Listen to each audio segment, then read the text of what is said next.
For the last several decades, Mizuno has been known for making some of the best irons in the business. The company's muscle back blades and better player cavity back irons have been really coveted by accomplished golfers and really good ball strikers. But when it comes to woods, Mizuno really hasn't developed that reputation for making the game's best woods. Now, starting a few years ago, Mizuno started really putting in a lot more research and development muscle to try and produce better woods. And now, with the release of this new club, the Mizuno ST-G for 2024, the company feels it has its best driver for more accomplished players ever. And in this video, I'm going to tell you everything you need to know about it. Now, right off the bat, one of the things you're going to want to know about the Mizuno ST-G for 2024 is that it's a little bit smaller than many of the drivers that are out there. As you probably know, the maximum allowable volume for a driver is 460 cc's, and the vast majority of drivers that are out there are 460 cc heads. This is now a 440 cc head. Well, what does that mean? It's a little bit smaller, obviously, and Mizuno has made it a little bit shorter from front to back, but at the same time, the company has made it taller from the sole to the top line. That's what's referred to as a deep face design, and it's something that's really looked for by more accomplished golfers because deep face drivers tend to give them ability to shape shots a little bit more effectively. Looking down in the address position, golfers are going to see a very, very clean look from the ST-G. It does have a large carbon fiber crown, and you can see a lot of the carbon fiber weave in the back section of the crown itself, but the front part here, where you're going to be concentrating and looking at the ball, is a classic glossy black finish. I think a lot of people are really going to like the look of this as they're standing over the golf ball. Now, that large carbon fiber crown that wraps around and into the toe section creates a large amount of discretionary weight, and it also removes weight from the top of the golf club. It really isn't doing anything for performance. Most of that weight has been redistributed into a pair of weights that you're going to see right in here that go on 2 tracks. Now, as you may recall, the previous version of the ST-G driver actually had 3 tracks, one in the heel, one in the toe, and one in the very back section. But according to the company, these 2 tracks actually do the job of 3. As you can see, they are sort of asymmetrically designed here to come to a point in the back section, and each one of these weights is 7 grams. What's really interesting about these weights is that you can not only slide them independently, but you can actually put 2 weights, if you want to, into the same track. Now, by moving the weights around, you're going to actually change this and alter the center of gravity. It's going to make the driver play differently. When both of the weights are all the way forward, you're going to create the lowest spin condition possible. You're also going to have the lowest initial launch angle. When you move the weights into this back position, as you see them here, you're going to actually maximize out the moment of inertia, the MOI, so it's in its most stable position here. It's also going to create the highest launch angle possible and create the most spin. However, players can independently play around with them. By moving one of these weights forward and keeping this one back here, you're going to create more of a draw bias. By putting more weight out towards the toe section, you're going to create more of a fade bias.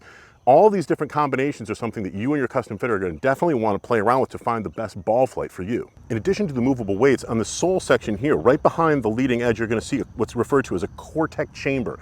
That's actually a pass-through slot that's been designed into the sole itself, and then a polymer has been added into there. And inside the polymer section is a very thin rod of stainless steel. Now, the whole idea behind the Cortech chamber is to allow the lower portion of the face to flex a little bit more effectively at impact on low-struck shots. And by keeping that polymer in there, it makes sure that debris and water don't get into the head. According to Mizuno, the addition of that small piece of stainless steel in there can help the momentum of the Cortech chamber keep driving forward. You can actually get fractionally more ball speed because that little piece of metal is inside that polymer. And as you can see, there is an adjustable Hosel mechanism here on the ST-G driver that allows you to increase or decrease the stated loft by up to 2 degrees. So this 9.5 degree head can go up to 11.5 or down to 7.5 degrees of loft. So really, when it comes down to it, this whole package is something that's been designed and built to really appeal to more accomplished golfers. Now, while most drivers, especially the 460cc drivers out there today, are built to hit the ball far and straight, high and straight, this is a driver that actually goes against that. Yes, there is quite a bit of forgiveness here, and when you've got the weights in the back of these 2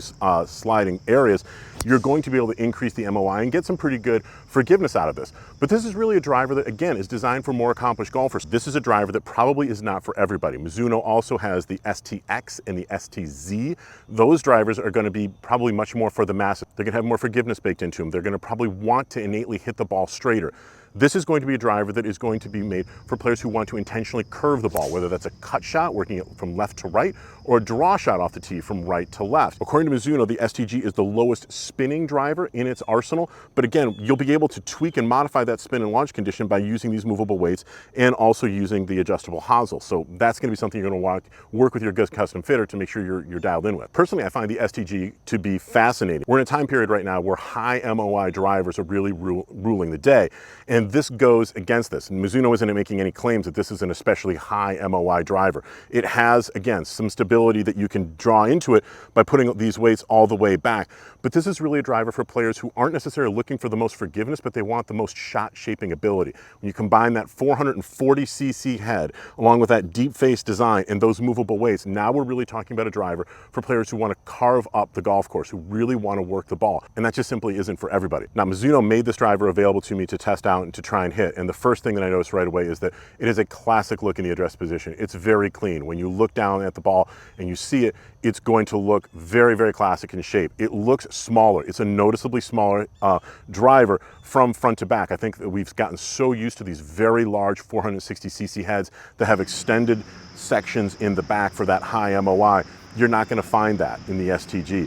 The other thing that I found on just about every hit, even miss hits, they all sounded great. The sound that is produced by this driver, I think, is going to be pleasing to a lot of players. It has that really good crunching sound. Every shot that I hit sounded especially solid, and that's something that is very, very pleasing. I also found it very, very easy to move the ball, especially for me as a player who plays a cut. I was able to hit a draw with this driver much more easily than I've usually am able to hit a draw. I don't know exactly what it was. I played around with this driver with the weights all the way in the back position. I was still able to hit several shots in several occasions with a draw that usually my cut that starts left and sort of bleeds across the fairway to the right-hand side. The severity of that was decreased, and I was able to hit a lot straighter drives with this driver. I was able to hit draws, high draws with this. I never hit a high draw, so I was really surprised that I was able to do that with this driver. Is that going to be what's going to work for you? I don't know. The only way to know if this driver is really ideal for you is to work with a good custom fitter who has access to a launch monitor. Get out there and hit it for yourself. Look, hopefully you got some good information out of this video and learned a few things that are going to be useful about the Mizuno ST-G driver. If you did, I hope that you would give this video a thumbs up and consider subscribing to my channel, as well as hitting the bell button so you can get notifications when new videos that I produce are going to be coming out. You don't want to miss anything. So thanks very much. I look forward to seeing you soon.